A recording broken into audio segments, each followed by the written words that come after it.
The Vice President will travel to El Paso, Texas on Friday. She will be accompanied by Department of Homeland Security Secretary Ala Mayorkas.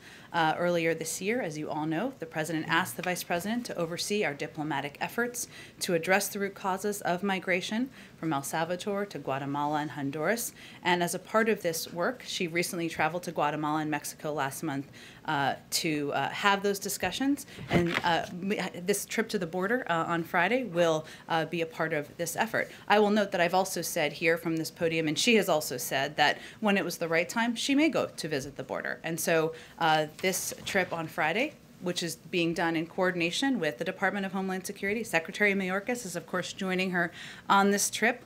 And the planning and timing of it was done in coordination with them, is part of the coordinated effort between her office, her work, the Department of Homeland Security, the Department of Health and Human Services, to continue to address the root causes and work in coordination to get the situation under control. And I will note that we're at this point in part because we've made a great deal of progress. And if you look just to a couple of months ago, when 6,000 children were in Border Patrol facilities, we're now at the point where there's far less than 1,000. If you look to just a couple of months ago, when there were children who were waiting in Border Patrol facilities for more than 100 hours, and they were certainly overcrowded, now it's less than 30 hours. In April, there were 22,000 kids in HHS facilities, and now that number is 14,000. Is there still more work to do? Absolutely. That's the purview of Secretary Mayorkas, but it's important every component of our government is coordinated. Was it important for the White House to have her seen at the border before former President Trump has a trip there next week?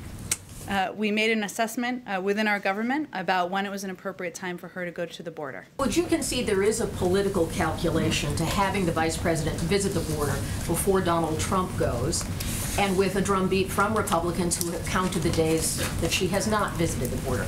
Isn't there a political decision in the timing of this? Well, Kelly, I would say that we have no way to predict what former President Trump will say when he goes to the border. We can only guess, but I don't think our view is that the Vice President making a trip to the border with the Secretary of Homeland Security to assess and take a look at progress that's been made is going to prevent or change what the former President of the United States does when he goes to the border in a couple of days.